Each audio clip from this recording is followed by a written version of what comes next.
Hello, मैं हूँ Divya 89.6 FM ब्रजवानी पर और शो है ट्रेंडिंग तड़का। तो दोस्तों, एक शिक्षक सिर्फ और सिर्फ ज्ञान ही नहीं देता है, उसका व्यक्तित्व और उसका आत्मविश्वास है जो उसकी पर्सनैलिटी को या ब्यूटी को एनहेंस करता है। तो इसी ही दिलचस्प टॉपिक पर आज हमारे साथ हैं डॉक्टर निशा कपूर। तो मैम, आपका बहुत बहुत स्वागत है। Thank you Divya. तो एक शिक्षक को सबसे पहले किन बातों का ध्यान रखना चाहिए? देखो दिव्या, शिक्षक कहते हैं कि पूरे समाज को बनाने का एक कार्य करता है। तो मेरे हिसाब से एक शिक्षक जो है वो बच्चों में सभी चीज़ों को ग्रोथ करने का एक माध्यम मान सकते हो आप। और उसके लिए बच्चे को पूरा डेवलप करने के लिए उसकी सुंदरता, उसका हाइजीन और स्किन केयर भी कह सकते हो, मतलब सभी चीज़ों का प्रोग्रेस उसके माध्यम से ही हो पाता है। बहुत अच्छा बताया मैम आपने। जैसे कि एक शिक्षक को ग्रूमिंग की बात करते हैं, एक शिक्षक की ग्रूमिंग की, तो उसमें एक शिक्षक को किन 3 बातों का मुख्य रूप से ध्यान रखना चाहिए?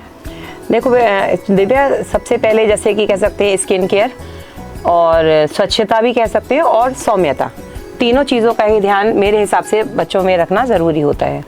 जैसे कि अभी आपने बताया कि स्वच्छता का ध्यान रखना चाहिए, तो हम एक शिक्षक को किस प्रकार से स्वच्छता का ध्यान रखना चाहिए जिससे उसके विद्यार्थी उससे प्रभावित हों? ये तो देखो ऐसा है कि जैसे कि हम बचपन से ही हमारे दादी नानी मम्मी सब समझाती आई हैं कि रोज नहाना भी चाहिए, नाखून भी बड़े नहीं होने चाहिए, बाल छोटे होने चाहिए, साफ सुथरे होने चाहिए, यही सब स्वच्छता है जी।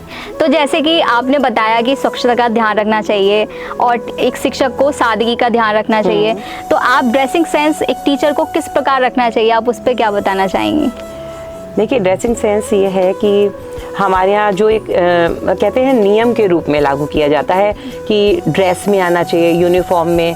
और टीचर्स के लिए भी होता है कि ड्रेस कोड में साड़ी ही पहननी चाहिए और स्वच्छ रहना चाहिए, बालों को बांधे हुए रखना चाहिए। ये सारी चीज़ें एक स्वच्छता का भी माध्यम है और दूसरा ये होता है कि अनुशासन में बांधने के लिए भी इस नियम को फॉलो करवाया जाता है बच्चों जी। जैसे कि आपको देख के लग रहा है जैसे आप तो डेली ही पार्लर जाती होंगी, तो मैम आप ये बता दीजिए, आज के लोग पार्लर जाने के लिए बहुत, जैसे सैलून जाना चाहिए, पार्लर जाने के लिए बहुत एनहेंस करते हैं कि आपको जाना ही चाहिए। पार्लर वाले भी कहते हैं कि महीने में आपको एक बार पार्लर ज़रूर आना चाहिए। तो आप इस बात से कितनी सहमत हैं? देखिए, जिसकी दुकानदारी है वो तो आपको बुलाएगा ही, ठीक है। तो मैं इस चीज़ को तो नहीं कह सकती हूँ। और आप जैसे मुझे कह रहे हो कि मुझे देख के लगता है कि मैं पार्लर ज़रूर जाती होंगी, तो सबसे पहले तो मैं बताऊँ कि मैं पार्लर नहीं जाती हूँ। और ये ज़रूरी नहीं होता है कि आप पार्लर जाएं, अच्छे महंगे प्रोडक्ट्स लगाएं तभी आप सुंदर बन सकते हैं, ऐसा नहीं है। पहले ज़माने में इतना पार्लर नहीं चलता था, लेकिन हमारी दादी नानी हमसे ज़्यादा सुंदर होती थी। तो उसके लिए बहुत सारी रेमेडीज़ हमारे यहाँ भी होती हैं, उसके लिए ज़रूरी नहीं है कि हमें पार्लर ही जाना पड़े। अच्छा, तो आपने रेमेडीज़ की बात करी, आगे हम इसकी बात करेंगे। तो जैसे कि मैम एक शिक्षिका को जब वो क्लास में जाती हैं तो उन्हें बहुत बोलना पड़ता है, इससे उनके थकान फेस पर आ जाती है। तो इस चीज़ को सही करने के लिए, मैनेज करने के लिए क्या करना चाहिए?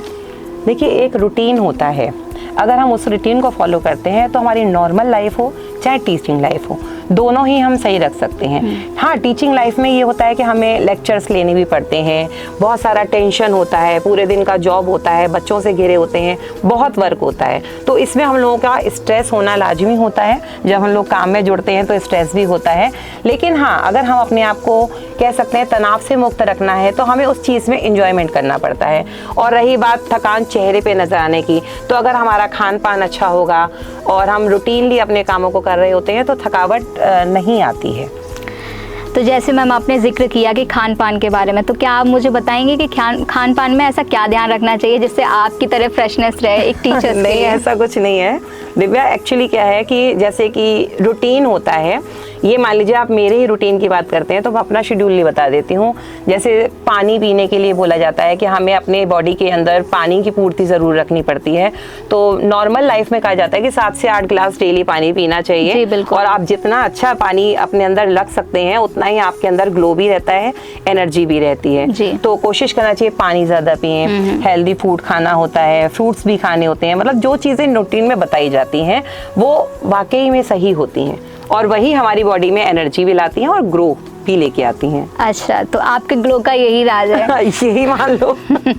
तो जैसे मैम अभी आपने थोड़ी देर पहले बताया था कि होम रेमेडीज पर आप ज़्यादा फोकस हाँ। करती हैं, जो शायद पार्लर से उतना ग्लो नहीं आता हो फेस पे जितना होम रेमेडीज से आता है।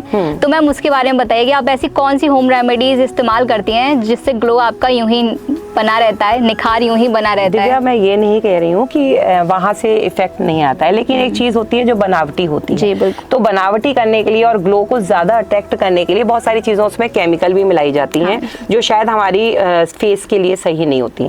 होम रेमेडीज़ के लिए इसलिए प्रेफर किया जाता है क्योंकि वो हमारे सामने की डेली रूटीन की चीज़ें होती हैं। जैसे कहा जाता है हल्दी है, टर्मरिक हमारे फेस में ग्लो लाने के लिए बहुत अच्छा है। हम लोग हल्दी का जो फंक्शन शादियों में करते हैं वो शायद इसीलिए करते हैं कि वो दुल्हन के चेहरे पे निखार लाता है। तो ये चीज़ें गलत नहीं होती हैं, ये हमारी ट्रेडिशन से जुड़ी हुई हैं।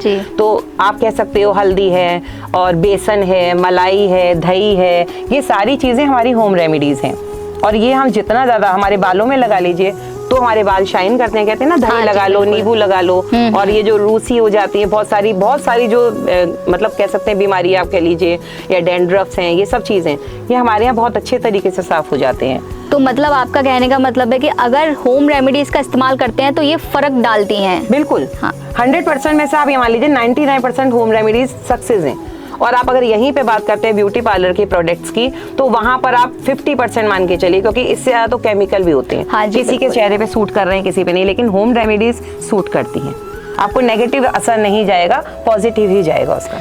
अच्छा जी, आपने बहुत अच्छा बताया। तो मैं बस आपसे एक पैक जानना चाहूँगी जो अक्सर आप इस्तेमाल करती हैं अपने फेस पर। देखिए ये कह सकते हैं कि जैसे आपको लगता है कि ब्लैकेट्स हो जाते हैं या फेस में डार्कनेस आ जाती है, तो आप बेसन को दही में रख करके उसमें आप सफाई करते हैं। अगर विद इन अ वीक एक बार भी कर लेते हैं, जैसे हम लोगों को संडे को ही टाइम मिल पाता है, तो अगर आप विद इन अ वीक भी कर लेते हैं तो काफ़ी हद तक आपकी इसमें सफाई हो जाती है। मुल्तानी मिट्टी, क्योंकि अब गर्मी आ रही है, आप मुल्तानी मिट्टी का पैक बना करके उसको भी लगा सकते हैं। तो वो भी आपके चेहरे में एक जो तनाव होता है उसे कम करता है और खिंचाव लाता है, चेहरे पे ग्लो लेके आता है। जी मैम, आपने बहुत अच्छा बताया।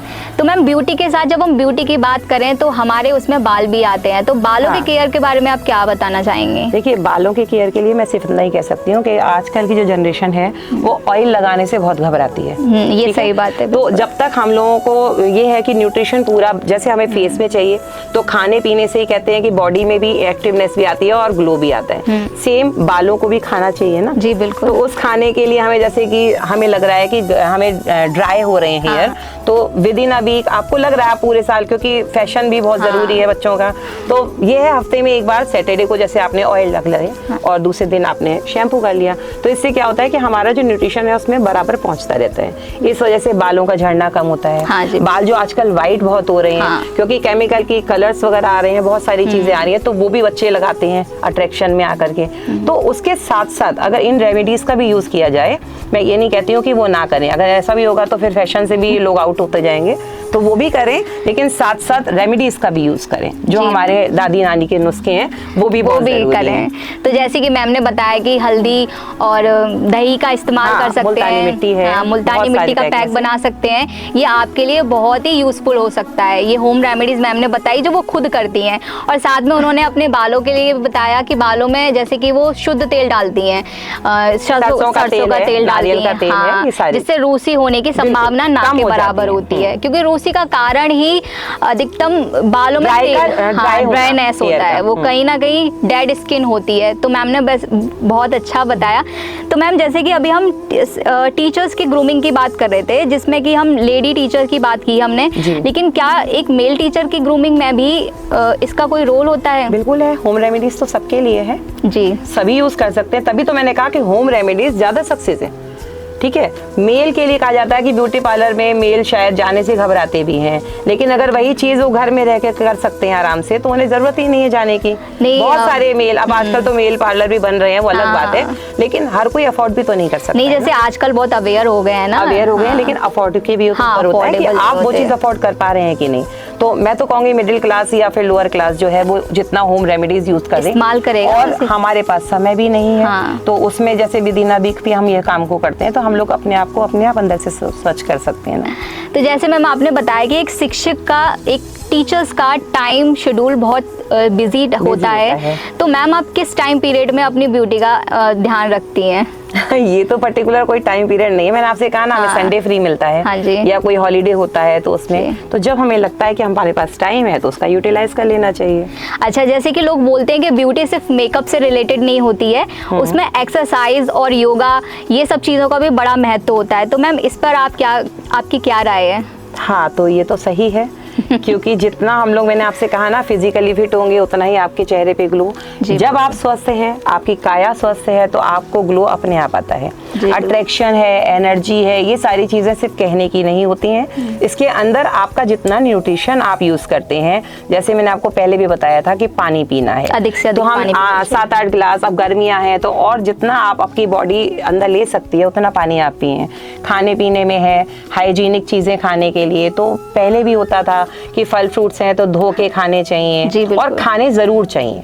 फल फ्रूट्स आप जितना खाएंगे उतना आप स्वस्थ रहेंगे। कहते हैं ना, एक एप्पल अगर आप डेली खा रहे हैं तो कभी डॉक्टर के पास नहीं जाना पड़ेगा। तो ये सारी चीजें सिर्फ एक कहावत नहीं होती हैं, ये सच्चाई है जो हमारे पुराने जमाने से लोग कहते आ रहे हैं, लेकिन अब बच्चे इसको करना भूल चुके हैं क्योंकि पिज्जा, बर्गर, मोमोज ये इतना अट्रैक्टिव पोर्शन हो चुके हैं कि लोग भूल जाते हैं कि मम्मी अगर कह रही है कि बेटा एक रोटी खा लो तो वो नहीं खाते। तो क्या आप भी जंक फूड्स खाती हैं? नहीं, जंक फूड्स नहीं खाने चाहिए। हाँ, विद इन अ वीक अगर आपको लग रहा है, जैसे कि किसी पार्टी में गए हैं या कुछ है, तो बिल्कुल मना तो नहीं कर सकते हैं ना किसी को भी, तो करिए। लेकिन डेली रूटीन का अगर आप एक रूटीन बना लेते हैं कि आपको टाइम टू टाइम मील लेना है, वॉकिंग करनी है, योगा करनी है, ये सारे शेड्यूल अगर आपके अंदर हैं, तो एक हफ्ते में अगर आप एक बार खा भी रहे हैं तो आपको नुकसान नहीं करता है। मैं बिल्कुल मना नहीं कर सकती हूँ ना कि आप बिल्कुल मत खाइए, तो वो तो कोई भी नहीं कर सकता। तो मतलब आप ये कह रही हैं कि जंक फूड्स कम खाना चाहिए, इस पे इफेक्ट ब्यूटी पर भी पड़ता है? आप सब चीजों पे पड़ता है। आपकी जब बॉडी ही नहीं रहेगी तो ब्यूटी क्या करेगी? जी बिल्कुल। बताइए। तो मैम जैसे कि आप एक शिक्षिका हैं बाय प्रोफेशन, तो मैम इसमें आप एक्सेसरीज हुआ और जो ड्रेसिंग कोड है उसका क्या इफेक्ट पड़ता है? एक्सेसरीज एक नॉर्मल कह सकते हैं अट्रैक्शन है, क्योंकि अगर हम ज्यादा हैवी एक्सेसरीज यूज करते हैं तो पहले तो हमारी ही पर्सनैलिटी में वो सूट नहीं करता है। दूसरा, अगर हम अपनी क्लासेस में या लेक्चर्स में जा रहे हैं तो बच्चों को वो एक्सेसरीज अट्रैक्ट कर रही होंगी, आपकी पर्सनैलिटी नहीं जी। तो टीचर के लिए तो मैं सिर्फ इतना ही कहना चाहती हूँ कि सादगी रखना बहुत जरूरी है और जितना आपको लगे कि आपके लिए जरूरी है सिर्फ उतना ही मेकअप या कह देते हैं एक्सेसरीज आपको यूज करनी चाहिए, इससे ज्यादा नहीं। जी बिल्कुल, मैम ने जैसे कि बताया कि ज्यादा एक्सेसरीज से बच्चे अट्रैक्ट होते हैं, डिस्ट्रैक्ट कह सकते हैं, अट्रैक्ट नहीं। तो जिस तरीके से वो पढ़ाई में उनका ध्यान नहीं जाएगा तो फिर एक शिक्षक का क्लास में होना ही बेकार हो जाएगा। तो मैम मेरा आखिरी सवाल आपसे ये है कि आप हमारे श्रोतागणों को क्या ऐसे टिप्स देना चाहेंगे जो उनकी ब्यूटी को एनहेंस करें? टिप्स देने के लिए तो दिव्या आपको भी इतनी देर से मैं यही बता रही थी, बट इन लास्ट में यही कहना चाहूंगी अकॉर्डिंग टू मी, जो मैं फॉलो अप करती हूँ कि हम लोग एज अ टीचर हम लोगों के पास टाइम नहीं होता है। हमें सुबह घर को भी मैनेज करना होता है, फिर टाइम टू टाइम यहाँ भी आना होता है, यहाँ से जब जाते हैं थके होते हैं फिर घर देखना होता है। तो इस बीच में सिर्फ हम इतना ही कर पाते हैं कि अगर कोई योगा कर सकता है तो अपने 10 से 15 मिनट योगा का टाइम निकाल ले। मैं वॉकिंग कर पाती हूँ तो मैं आधा घंटे की वॉक करती हूँ। देन फ्रूट्स लेना, रात को खाना जितना हो सके अवॉइड करें क्योंकि रात का खाना डाइजेस्टेबल नहीं है, हमारे ऋषि मुनि भी कहते थे।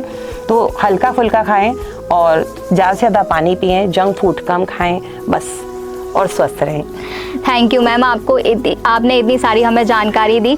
तो आई होप कि आप सभी को ये जानकारी बहुत हेल्पफुल रही होगी और आप ये कार्यक्रम आपके लिए बहुत हेल्पफुल रहा होगा। तो ऐसे ही हम और दिलचस्प टॉपिक्स पर लाते रहेंगे।